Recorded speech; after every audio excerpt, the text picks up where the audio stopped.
пеш аз оғози чорабинӣ дар саҳни осорхонаи миллии Тоҷикистон 30 расми офаридаи ширкаткунандагони озмун ба намоиш гузошта шуд, ки иштирокдорон, хонандагон ва дигар нафарони масъул аз онҳо дидан карданд. гуфтан ба маврид аст, ки озмуни мазкур муддати 4 моҳ идома карда, дар он зиёда аз 2500 нафар хонанда дар 3 гурӯҳ, яъне хонандагони синфҳои аз 1 то 4, хонандагони синфҳои аз 5 то 8 ва хонандагони синфҳои аз 9 то 11 ширкат варзида, миёни ҳам сабқат намуда, маҳорати худро ба ҳайати ҳакамон пешниҳод намуданд. гуфтан ба маврид аст, ки озмуни расмкашии зодагони даврони истиқлолият барои кӯдакони шаҳри Душанбе бо ибтикори мақомоти ваколатдор оид ба ҳуқуқи инсон дар Ҷумҳурии Тоҷикистон, мақомоти иҷроияи ҳокимияти давлатии шаҳри Душанбе ва хазинаи кӯдакони Созмони Милали Муттаҳид дар Тоҷикистон доир карда шуд.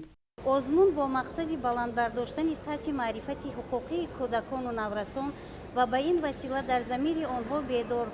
намудани ҳисси ифтихори миллӣ, гиромидошти арзишҳои милливу умумибашарӣ, ҳисси эҳтиром ба ҳуқуқу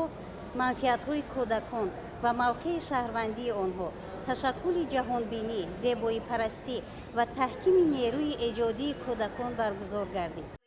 сипас дар толори осорхона бо иштироки намояндагони вазорати маориф ва илми ҷумҳурии Тоҷикистон, мақомоти иҷроияи ҳокимияти давлатии шаҳри Душанбе, намояндаи дафтари намояндагии ЮНИСЕФ дар Тоҷикистон даври ҷамъбастии озмун баргузор гардид. зимни баргузории чорабинӣ иштирокдорон сухан карда зикр намуданд, ки иқдоми пайвастаи пешвои миллат Президенти Ҷумҳурии Тоҷикистон муҳтарам Эмомалӣ Раҳмон ба таъмини ҳаёти осоиштаи кӯдакон, таъмин ва риояи ҳуқуқу озодиҳои онҳо дар роҳияи меҳру муҳаббат ба ватан ва ҳамчунин насли солиму созанда тарбия ёфтани кӯдакон равона гардидааст. дар натиҷаи ин саъю талошҳо ҳаёти фарзандони кишвар сол аз сол беҳтару рангин мегардад.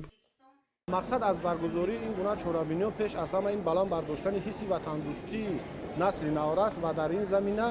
аввас намудани зебоиҳои Тоҷикистони биҳиштосо мебошад ва инчунин хонандагон дар расмот бештар ба он дастоварду имконияту шароитое ки дар муассисаҳои таълимӣ дар замони мактабхониашон яъне бо чашми худ дидан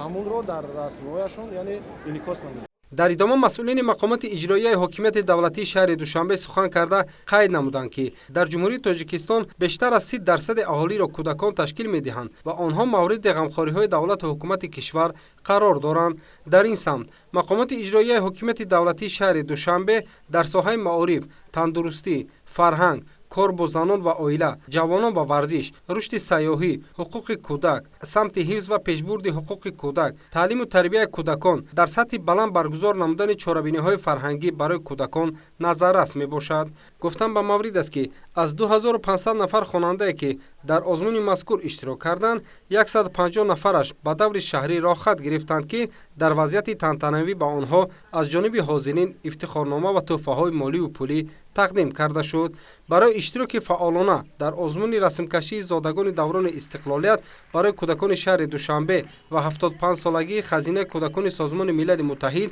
21 нафар бо ифтихорнома мукофонида шуданд. инчунин дар гурӯҳи синфҳои аз 1 то 4 Давлатхоҷаева Муҳайса, дар гурӯҳи синни соли синфҳои 5 то 8 Абдуллоева Шоҳнур ва дар гурӯҳи синни соли синфҳои 9 то 11 Аҳмадова Нилуфар сазовори ҷои якум гардида бо ифтихорнома ва тӯҳфаҳои пулӣ ба миқдори 1500 сомонӣ қадрдонӣ карда шуданд.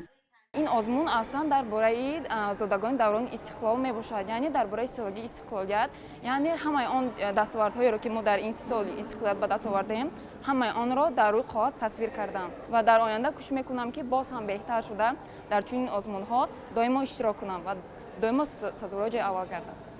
маврид ба зикр аст, ки озмуни мазкур бо мақсади баланд бардоштани сатҳи маърифати ҳуқуқии кӯдакону наврасон ва ба ин васила дар замири онҳо тарбия намудани ҳисси ифтихори миллӣ, гиромидошти арзишҳои милливу умумибашарӣ, ҳисси эҳтиром ба ҳуқуқу манфиатҳои кӯдакон ва мавқеи шаҳрвандии онҳо, ташаккули ҷаҳонбинӣ, зебоипарастӣ ва таҳкими нерӯи эҷодии кӯдакон баҳогузорӣ карда шуд.